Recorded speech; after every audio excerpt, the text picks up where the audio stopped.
Hello and welcome back to All You Can Board. I'm Carlo, and as always I'm here with my cousin Dylan, and today we're going to be talking about games that we wish we liked more. So this is a pretty kind of loose set of criteria we're going by, but basically we've each picked two games that we're going to talk about kind of individually, and then we have a final game that we're both sort of agreed on. We're going to talk about games that for one reason or another, maybe it's got one or two rules, or there's something that holds us back from liking these games more, but we've given these games chances and we really wish we liked them more, but there's something that's holding us back. So it's not going to be the same reason for all the games. But yeah, that's the basic idea.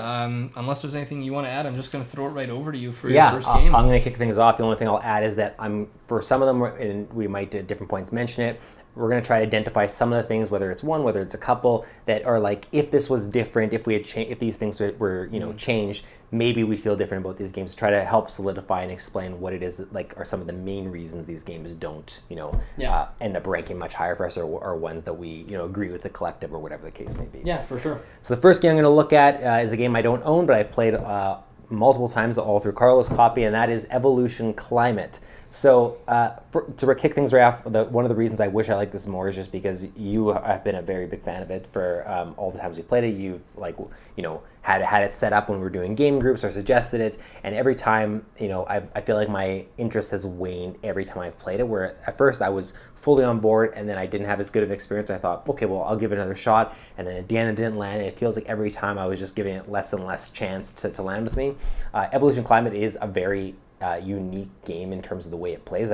Besides Oceans, which is sort of a spiritual successor, there's not many games I've played that have that sort of flow and gameplay mechanic that Evolution Climate does. It has these multi-use cards where essentially you're going to be using them in one use to basically determine how much food is going to be added to the watering hole that everyone's going to be collectively using to feed their species, and the other use of the cards is going to be adding traits onto your species to essentially power them up to either be predators that are devouring or eating other species that are on the board, or other traits that are going to make it easier to grab food from the watering hole, or to have, what are the two traits? It's body size and population.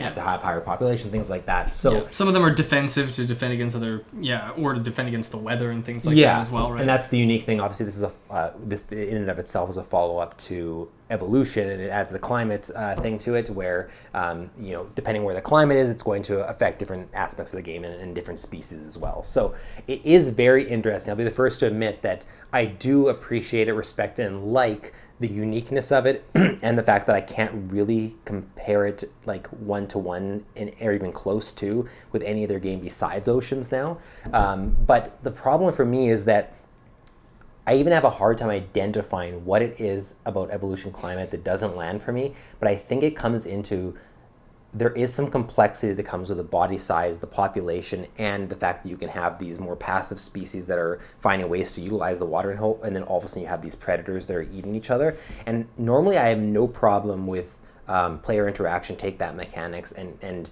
things that will hamper other players. I think that's really good in games, because that's what a lot of games should have.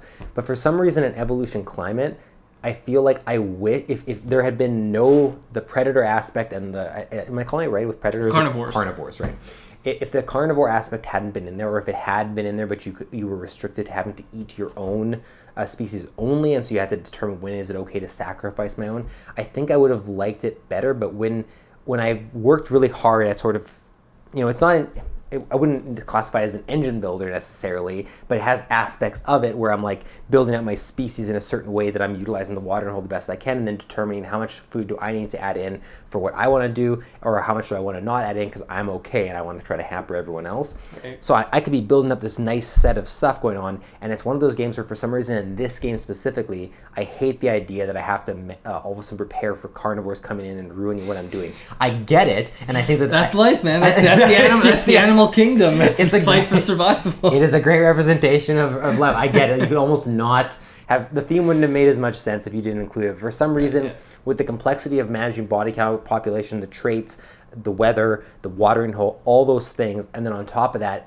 if I successfully manage all that, then to all of a sudden just have that thrown off by the carnivores, I just found it to be really demoralizing compared to other games where I have that player interaction.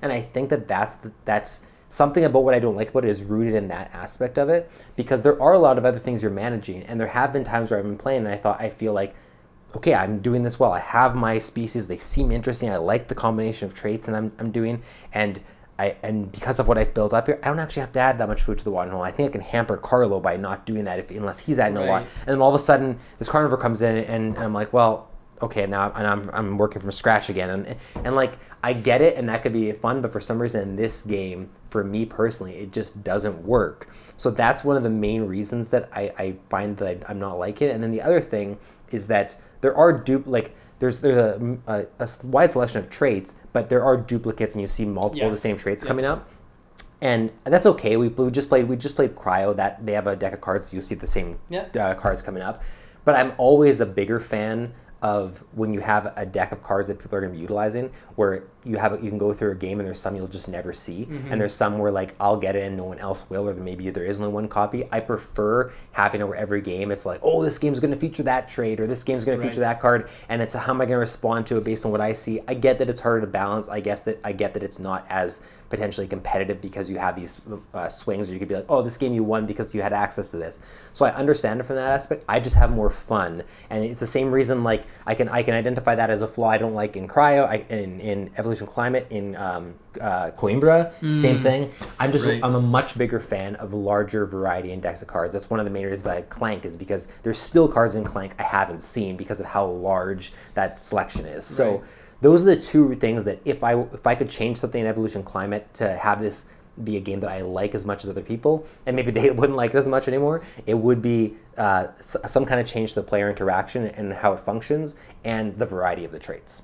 Yeah, so I wish I liked it more because it is highly appreciated. I have played Oceans now, and Oceans I like quite a bit more than Evolution Climate, and Oceans also functions a little bit different. Like it uses the same kind of trait system, but the way there's not body count and population that you're managing, like that's done away with. You have the deep cards that add in the variety I'm talking about with the cards, so that sort of fixes that issue to me. The player interaction is there, but it's much more subdued than it is in Evolution Climate. So it's a little more forgiving. You can't just like have a couple of brand new species just get killed off as easily. Like Evolution Climate's definitely the way more punishing game. Yeah, and that might be what it is that for that game system, I just was looking for a less punishing version of it for me personally. So I wish I liked it more, but those are the reasons I think that it doesn't quite land as much as it does for, say, you or other people that I've talked to.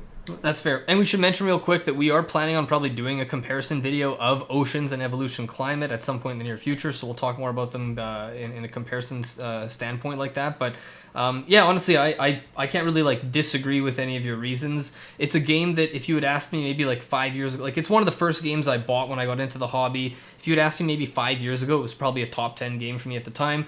When we recently did our top 50, I think it was in the 30s somewhere. Yep. It's definitely a game that I have even cooled on as well over the years. I think the more you play it, you start to see, I don't want to say it's not formulaic, but after a while you start to recognize like, okay, if that person's going to do this with their carnivore, then there's certain trait cards I have to hope I get. And if you draw from the deck and you don't get them, you're just kind of out of luck. Like sometimes it feels a little out of your control. You're like, what could I really have done to stop it? Or so I understand the complaints. It's a game that for me, like the artwork and just the kind of nostalgia of the memories I've had with it keep it in high standing for me. But yeah, they're totally valid reasons. It's a really, really unforgiving game. Yeah. And I've had games where a few turns in, I feel like I'm out of it because I've spent a bunch of cards getting all these extra species and someone just completely wiped everything out.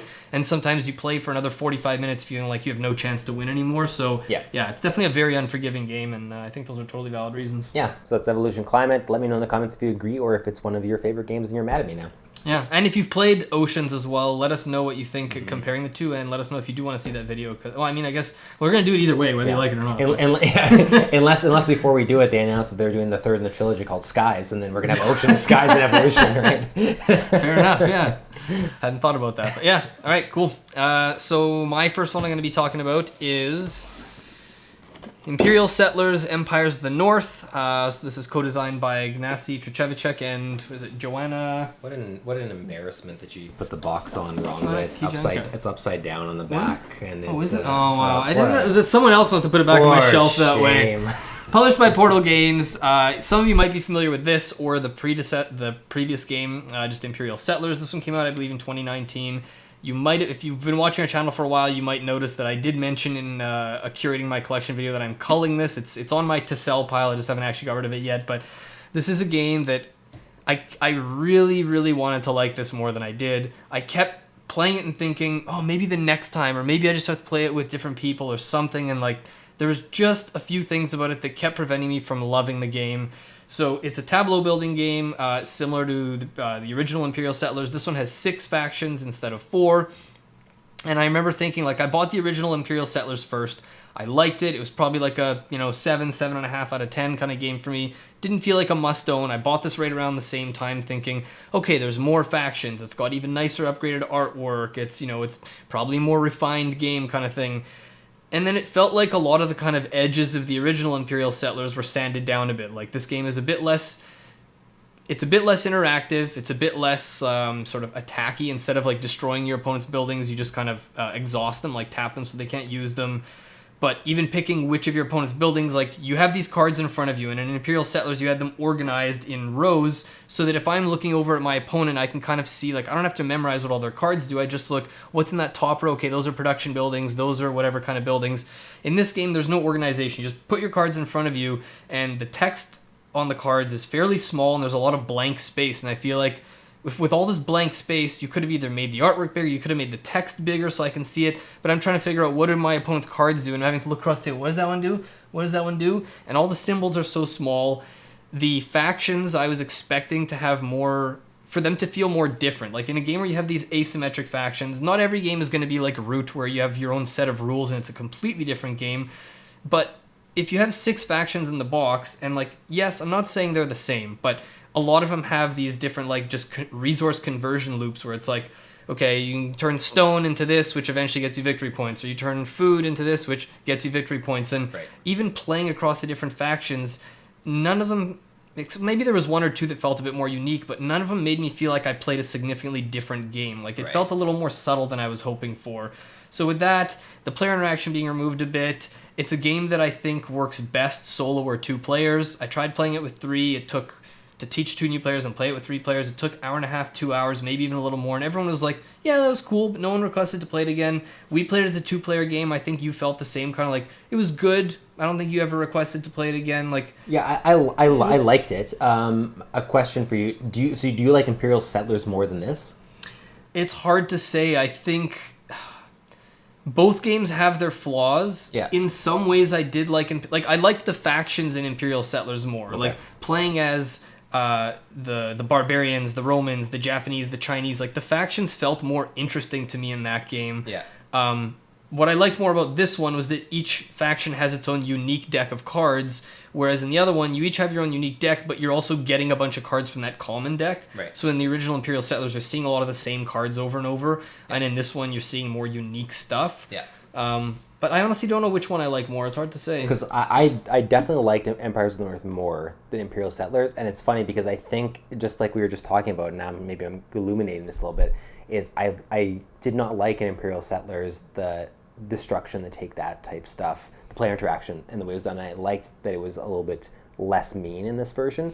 And you know what I'm starting to identify as maybe the thing is that I like when there's like when we play Renature, I like when things are carried on this board and I do something to block you or you do something to block me, and we are managing this board. But when a game is my personal play area and I am doing something, and someone from across the table on their personal play area says, I'm going to do this, you have to destroy one of your buildings over there. It just feels like such an invasion of, like, you're not even, like, this is my personal play area. Like, you don't even know what's going on over here. Whereas when it's this board we're both working on, I like that when there's, like, player interaction where we're messing people up. Like, I like in Cryo that we can destroy. But it's over things. Something that we're already fighting over a shared space, whereas you don't like someone, it's like you're building your engine and someone's coming over and saying, get rid of that thing. Because then it feels like you have to, like, if I'm already working on my own personal thing and trying to perfect it, and then I'm going to also take time to be like, okay, I'm perfecting this, but at the same time, destroy that now. It just seems like such a forced way of doing the player interaction, of saying, like, manage your own personal space and every so often reach over and destroy someone's thing that you're not even involved in. And I think that's what I didn't like about Imperial Settlers. I think that's what I didn't like about Evolution Climate. And Empires of the North took some of those elements and either subdued them or removed them, and I liked the way it implemented it more.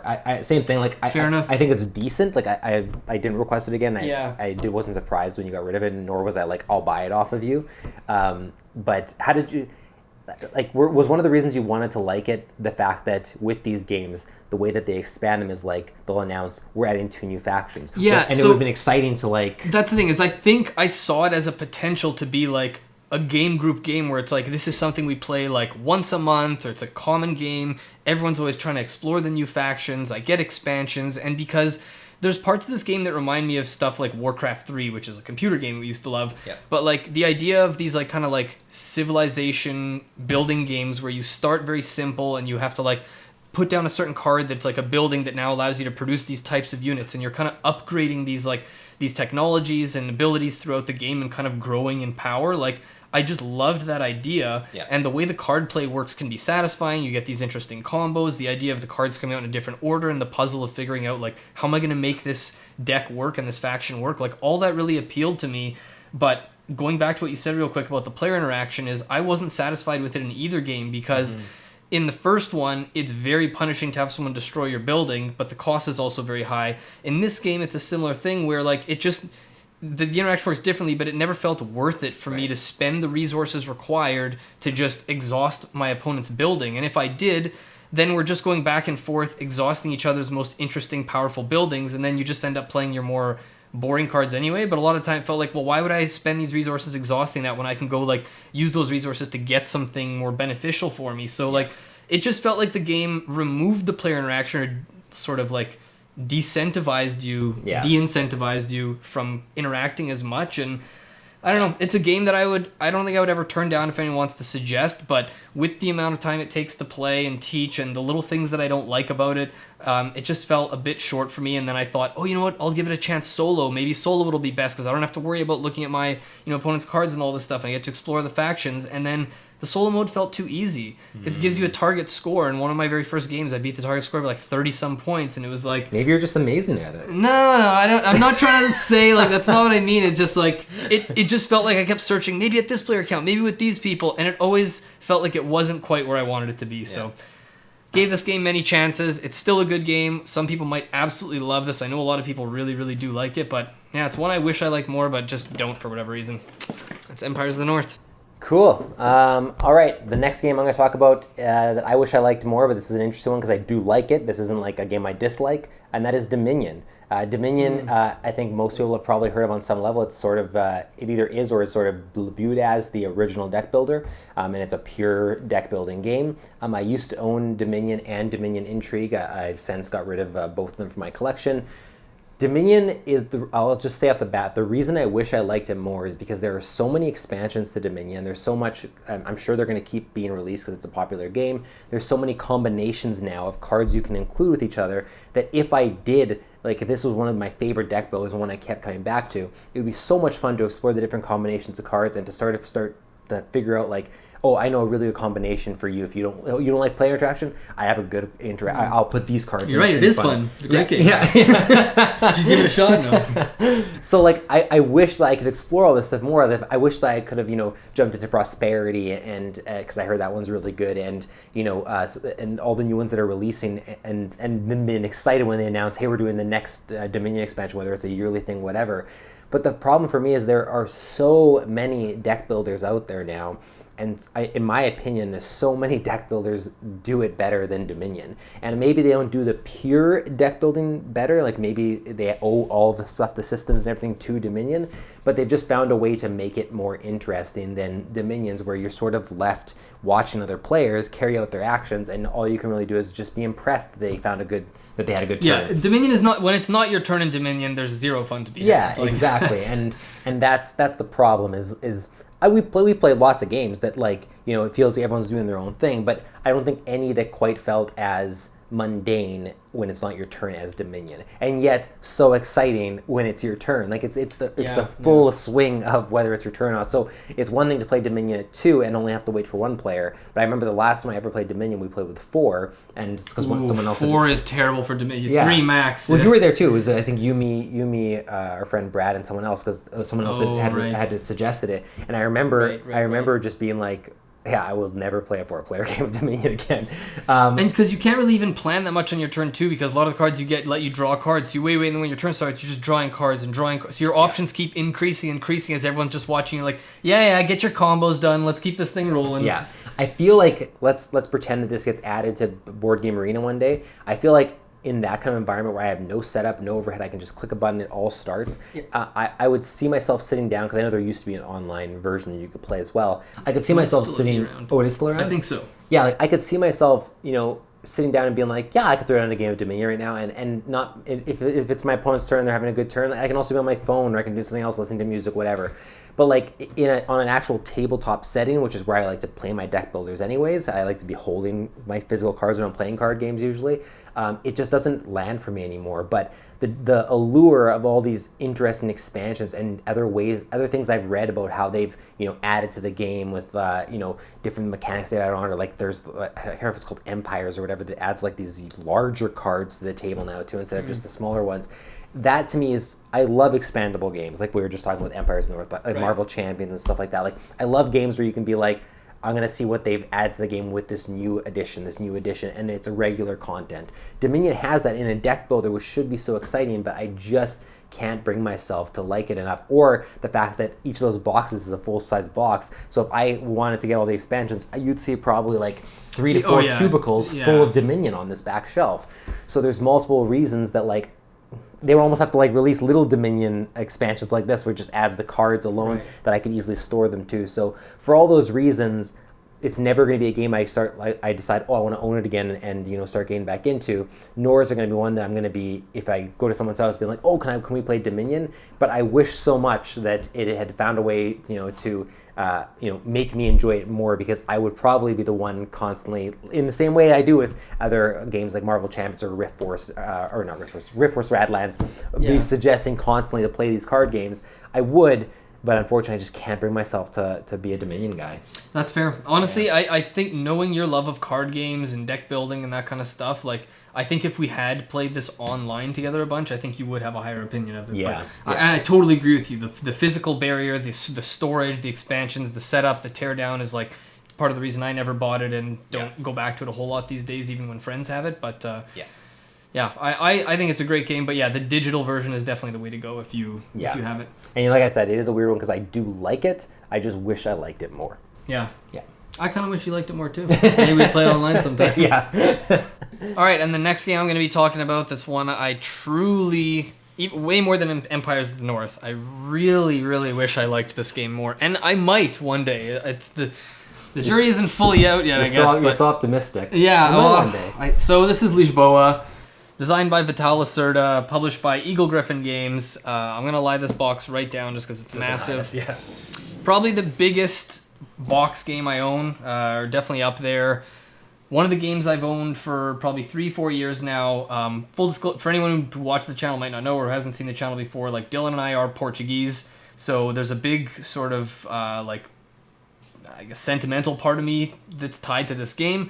And the fact that it's the city of Lisboa is probably my favorite city in the world. I've been many times. I absolutely love it there. So when I first heard about this game, it was kind of this like, maybe I set the expectations too high in my head. I was like, whoa, it's a game like about the city of Lisbon, and it's about the earthquake that happened in 1755 and how the whole city was destroyed and on fire for multiple days, and they had to kind of rebuild it, and like the artwork from Ian O'Toole, the way everything comes together, like everything about this, exactly. Vital Lacerda, Portuguese designer, all this stuff. I was like, oh my god, this could be like one of the greatest games ever. I got it on a Black Friday sale a few years ago. I didn't even play it for the first time until last year. We finally got it to the table just as a 2-player game, and I enjoyed it. Don't get me wrong, I enjoyed it, but it's the barrier to entry with this game is the main thing that makes me wish I enjoyed it more, because even before we played it, since I owned it, I read the rulebook 2 or 3 separate times over the past few years. There were times I got ready to play it at a game night and it didn't get to the table, and then a few months would go by and then I kind of forgot the rules again.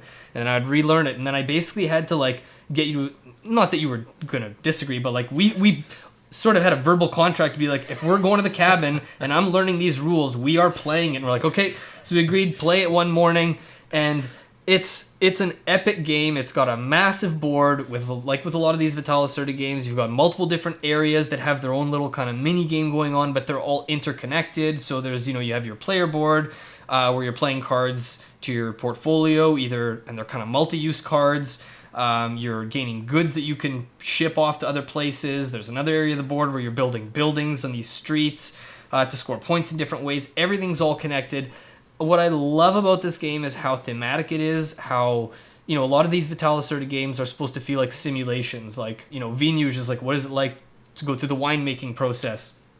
And what would it have been like to have actually been rebuilding the city of Lisboa, interacting with the nobles and, the church and all these things. And everything that happens in the game, there's parts of the rulebook that even explain thematically to you, right? Like, this happens because of this, thematic reason. You're like, oh, that makes sense. That's really interesting. I love how that all clicks together, but we finished playing it, and it took a while to teach. Takes a long, this is a beast to set up. Takes so long to set up. And after we played, I liked it, but I remember thinking right away, as we were setting it, or taking it apart and putting it back in the box, I had this sad feeling of when are we going to play this again? Right. Are we going to play this as a 3 or 4 player game? Are we going to dedicate pretty much a game night, a good 3-4 hours to teaching another person and playing this with 3 or 4 players anytime soon? Probably not. When's the next time the two of us are going to play it again? It's been almost a year now.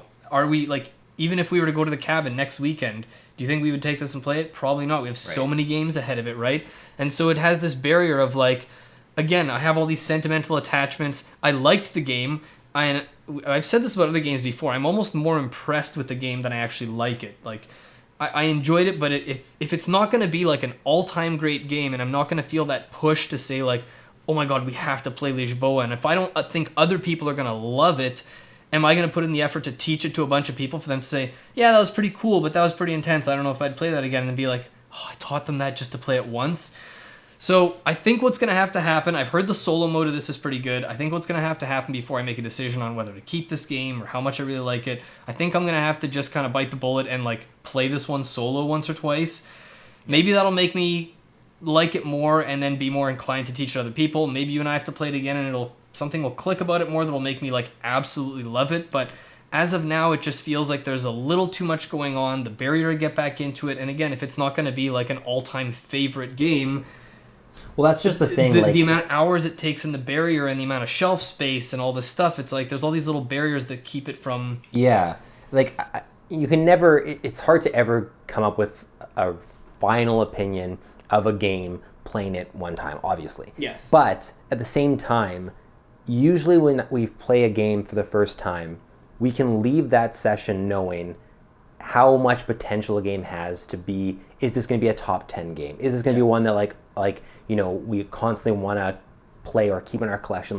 Convincing our friends to play and all. Yeah, right. It's the same way as when I can watch a movie and be I can rewatch this movie endless amounts of times. I know I'll enjoy it, or I don't have to see that again. Yeah. But the problem with that feeling not being conclusively positive, I want to play this as many times as possible with a game pretty much any of Vitalis Lacerda's big box games, is that they demand so much on the rules and the setup and the playtime that if it's not something that leaves you with the feeling, oh my god, this might be one of my top 10 games of all time, if it doesn't leave you with that conclusive feeling, how often are you going to, over all these other games that we play, because we have the channel, we're a bit of an outlier, but we want to buy new games, we want to play games we haven't played in the past. You have to really say, I'm going to choose to play this again over other ones, because it could be a 3 or 4 hour experience. And I feel like that's going to be the barrier with a lot of Vitalis Lacerda games for us. Yes. Because there's other ones I want to play too, like on Mars, and I know that there's a new one coming out, Weather Machine. Yes, Weather Machine.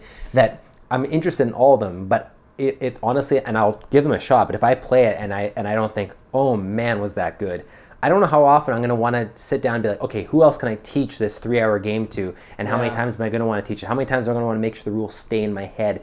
And how many times am I going to want to schedule a game night to potentially just play that one game, right? Yeah. And I feel like I understand what you mean about feeling that sense of sadness about when we're going to play this again, because I'm assuming part of that was born from you realizing, and from that first play, there's a good chance it isn't one of my top 10 games of all time like I thought it was going to be. Yeah, and even something that I started wondering, is this eventually going to leave my collection one day? And I consider myself I don't think of myself as a board game collector, because if I think I'm not going to play a game, I don't want a game just sitting on my shelf just to be like, whoa, look how cool it is, like it's rare or whatever. Even if it's a Portuguese game. But that's the thing is, when people used to go, I used to be like, look at this game, Lisboa. I still haven't played it, but look how epic this. I used to show this off to you, like, look how intense. Feel the box, how heavy it is, and like, I feel like if I get rid of it one day, I'm gonna feel guilty. Like, did I not do the game justice? Did I not give it a fair enough shot? But again, like, how many more times am I gonna have to get through the rules and play the game? And even something like Vinhos, which I haven't played in way longer, like Vinhos I haven't played in years, but for some reason those rules have stuck. Like, I could probably go back to Vinhos and remember most of the rules because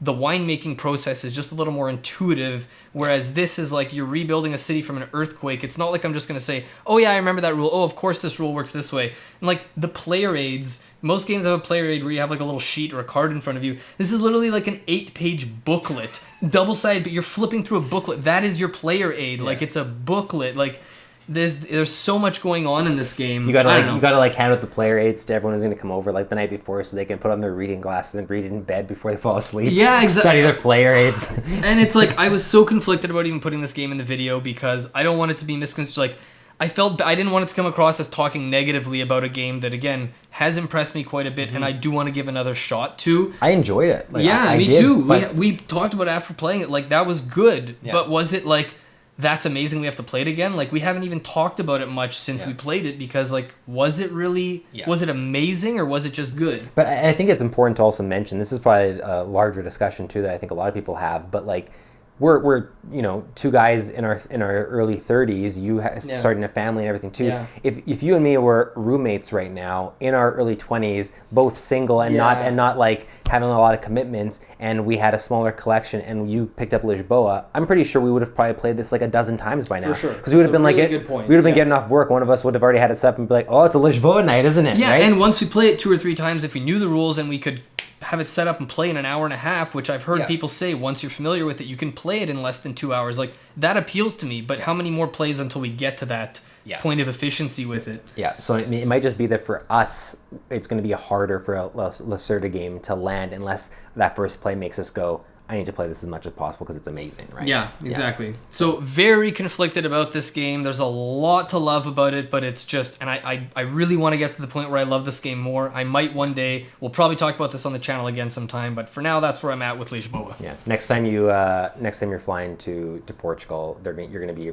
randomly selected in the line. They're going to to like look through your luggage, and they're going to be like, oh, you're the guy who didn't like Lisboa, aren't you? Interesting. Yeah, you're going to be coming with us, sir. I'll be like, but I like Vinhos. I told you, I like Lisboa. Quit misconstruing my words here. Yeah, that is Lisboa. All right, so the last game we're going to look at is one that we both have the same opinion on, or even if it's slightly different, we both wish we liked this one more. It is a very popular game. Yeah, and I'll say right now, as soon as we talked about this video idea, it was the first game that immediately came to the top of our mind, and that's why we're talking about this one together. Yeah, it honestly, I think, ranks on a lot of people's other lists. We see it ranked really high. It's 11 at the time of recording on overall rankings on BGG, and that is Spirit Island. We were both very excited when we picked this up. We did it as a joint all-you-can-board game. We've played it a bunch of times, and it's now obviously been a long time since we played it because we don't have it anymore. But it's... Do you think we'll regret... Maybe we'll revisit this later. Will we regret having culled this? Right. I know it was a shared copy, but... Yeah, it's... Spirit Island, like, first thing I'm going to say is, again, don't get me wrong in the sense that there is so much I did enjoy about Spirit Island. Like, but most of it revolved around how each individual... I'm going to forget if they're called elements or... Spirits. Oh, yeah, of course. Spirit. What are their things called? It's their island with spirits. No, they're not spirits, but what are they? The spirits, I love how each of them has their own role to play in protecting the island, and the fact that if I see that you are, the ocean spirit, or the water one that can really manipulate from the oceans, you're going to have a certain thing that you're accomplishing in that game, and that I'm leaving to you, and I might be like complimenting you in the fact that I'm like, hey, oh, by the way, you're going to do that? Okay, well, my spirit allows me to do really quick play, so I'm going to be able to set the board into a more manageable position before we get to the main stage of the game. Like, everyone has their role to play, and they all are very distinct and different, not only in their abilities, but also in like the speed at which, when you remove the tokens from your board, what you're actually acquiring is different on each one. So that part of Spirit Island, the fact that it's expandable and has been expanded with new spirits and everything, promo ones, expansions, whatever, is very exciting. That part is great, and I think that I have to imagine that's one of the things that pulls a lot of people into Spirit Island. Yeah. And the fact the different spirits are amazing. Yeah. And the card play, the way that you kind of like buy cards and add them to your very small deck. Yes. And you have these powerful cards that you get to use multiple times. Like, it's really satisfying to have your little, like, the card play and the spirits themselves, I would agree with you, is probably the best part of the game. Yeah.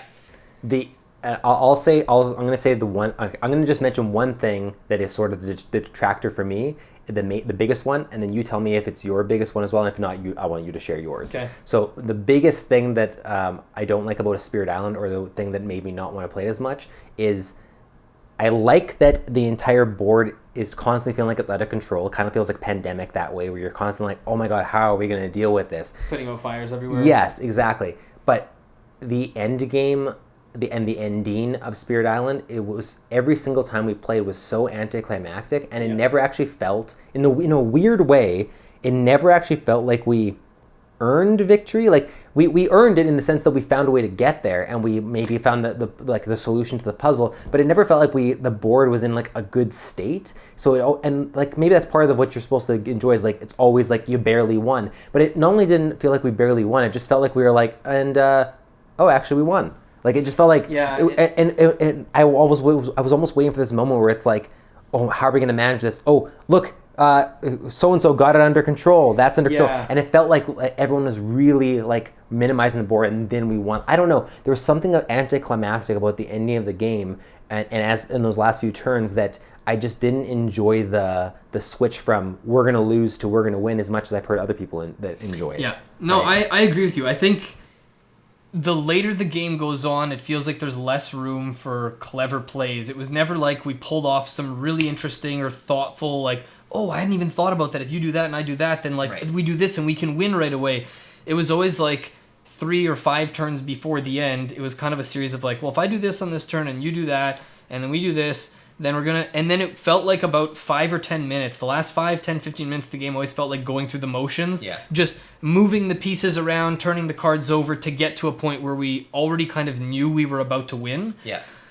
So it definitely felt anticlimactic, because we kind of like know what's coming up, we execute it, and then we sit there going, well, I guess we won. Yeah.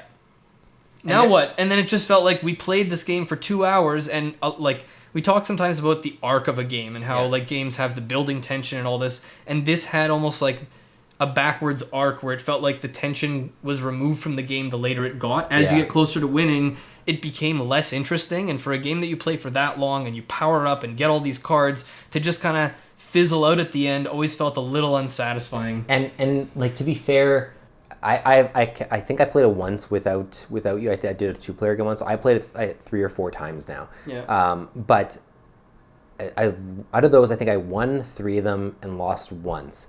And I've heard from other articles that people talk about how it's very difficult, or like they struggle to win or whatever. And I always wondered, like, because the other thing about the game is that I find that there's a lot of rules that I find kind of fiddly, or things I'm constantly flipping back to the rule book to double check and be like, what happens at this part? Or like, oh yeah, I guess, oh wait, we forgot to do this, or we didn't do this. So there's little things that I've always kind of wondered, like, on the times that we won, how many little things did we get wrong that maybe assisted our win, or, you know, how many little things did we, in either side of the coin. So I wonder if there's, I wonder if we played it again with like experienced Spirit Island players who sort of, you know, took the lead and took the torch, and in the overhead and the management of everything, and we just focus on our spirits. Maybe I would enjoy it more. I don't know, but I almost wish that the entire spirit system was there and keep it the exact same. But I almost wish that just the gameplay of what we're doing on the main island just functions a little bit differently, because that's where I have some problems with. Yeah. Right. The whole thing, the Dahan or whatever they're called, and the fear aspect, like, even from game to game, that part of it didn't feel different enough or interesting enough that, like, all of what I enjoyed was the spirits and the cards. Yeah. And everything else about managing, putting out the little fires and moving things around the board was a little bit less interesting. But I think I could be wrong, don't quote me on this. I think the common kind of conception about the game is actually that it is too easy. Okay. And I think the designer said that he specifically designed the game in a way that by playing just by the base rules that you would win 80 or 90% of the time. Which personally, I don't like that in co-ops. Yeah. I want to lose more often than I win. I want to play and lose and get beat up and have to figure out how to do it and then have that really satisfying victory. I played it, I think, one or two fewer times. I think I played it 3 times with you, and we won every time. I didn't feel like we were ever particularly close to losing. Yeah. And I know we didn't try playing with like the scenarios where you set up against like a country or whatever it was. I can't exactly remember what it was. To be fair, we didn't play it that way. The other thing I'll say is that when we had this game a few years ago, I wasn't really into playing solo board games at the time. So I never got to try it solo, and that's where I'm wondering if I'm going to regret us getting rid of it, is now that I have a baby at home and I do a decent amount of solo gaming, I'm wondering if I would have enjoyed this more solo. Right. If maybe that makes it feel less anticlimactic. I'm not sitting around a table with other people and we're all did this shared experience that kind of fizzled out. Maybe if it's just a puzzle I'm doing on my own and I'm trying out different spirits, maybe it would be more satisfying. I know a lot of people say they prefer it solo, maybe prefer it 2 players, and anything above is kind of not a mistake, but like maybe we just haven't enjoyed the game in its best form. Maybe solo with some scenarios making it harder would have been what I needed to like love the game. I don't know. And I'm pretty sure it's on Steam. I'm pretty sure there's a digital like video game. I think you're version. right, actually. That's a good. And it might be something that we even just want to like get it on there where we don't have to do any of like the setup, the management, whatever. We can just try it again solo and together again and just see how our opinion changes. One thing I will say is like I don't dislike Spirit Island. I was just disappointed because of how much I was expecting to like it. And I would actually, this is one of the games that I would most expect to play at a convention one day, because I can almost guarantee you that that'll be a game that's being played at a table. And if I ever was walking around and whether some people invited us or we knew someone, that would be a game I would love to sit down and play with some fresh faces at convention to revisit, because I do want to play it again to make sure that my opinion hasn't changed, to see how it plays again after this far removed from it. We've played a lot of games since. But yeah, I just, with how much everyone talks about it, with how high it's rated, how it shows up in people's rankings, for some people it's their top game of all time. I wish I could be enjoying that party, because on face value, at the surface, everything about it, it should be in my top 10 games of all time based on what I enjoy playing. And for some reason, like, it's just not even remotely close, right? Yeah, and it's that disparity between how good exploring the spirits and doing the card play is, and how anticlimactic such an important, like, winning or losing, the final decision of the outcome of a cooperative game is very important. And if you're not satisfied at the end of something that you've played for maybe 2 hours or whatever, like, it's hard to justify saying, well, let's keep playing this, let's keep trying it out. One thing we haven't really touched on too much that I do have to mention is the theme is amazing. The whole like flipping the colonization theme on its head and, playing as a spirit trying to get the colonizers out of the island is amazing. And it's another part of the reason why I wish I liked it more, because I would love to own a game like that and introduce that to people and be like, check it out, this is the theme. People would be like, that's so cool, you're a spirit. Like, there's so many things I love about it and I want to love it more, but I'm sure we're gonna get some flack for this one, or maybe we'll have a bunch of people being like, I've been waiting for someone else to have this opinion. It's a good game. We still like it. It's just not enough worth owning, maybe. And I don't know. Let us know in the comments if you've played any of the. I think there's been only one, or maybe there's multiple expansions or other additional content. Oh, is there? Jagged Earth and Branch and Claw. Right. Let us know if you've played them, and if any of them, in any way besides adding new spirits, also change anything else that addresses some of these concerns. So I haven't looked into them enough to know exactly what's included. I'd be curious. Or if you have any other thoughts based on what we said, like maybe one of the scenarios we didn't try is the way to go, and that's like, oh, all we do is play this scenario with different spirits and it's super fun. Like, let us know your thoughts in the comments. I would love to discuss Spirit Island a little bit more, because this is one I think we've both thought of multiple times over the past 2 years of running this channel, thinking like, remember Spirit Island, like how much we, like, for some reason were disappointed by that or whatever. Like, I would love to just discuss this more in the comments. And if not in the comments, we do have a Discord channel. So head into our Discord. The link's in the description, and bring it up in the board game section on there, or in the Ask AYCB section, whatever. There's already been a few people talking about Spirit Island in there over the past few days and stuff. So I'm curious to see what people think. And if you just want to like, share your disappointment that we don't like it, that's fine too. I do like it. We just don't like it enough. Quit telling me I don't like the game. If you want to go into the comments and talk about why Carlo hates Spirit Island, feel free, because I'm wondering that myself. Yeah, so those are our 5 games. Let us know in the comments if you agree with us on these, if you have different thoughts, if you have things that you don't think we're considering, or ways that we are playing these games wrong that maybe is happening in our experiences a little bit. But I think this is an interesting topic. I would also love to hear, and I'm sure Carlo would too, games that you guys wish you liked more, that maybe you've heard us talk about. Like maybe you wish, here's my mention of the week, maybe you wish you liked Feast for Odin more, right? And if so, tell me why. So if there's anything that you want to talk about with that in the comments or in our Discord, let us know. We'd love to discuss it. Otherwise, thanks so much for watching this video. If you liked it, let us know, because we might consider doing this as another thing we revisit in the future with a different set of games as we find more. But otherwise, thanks so much for watching, and we will see you next time. See ya.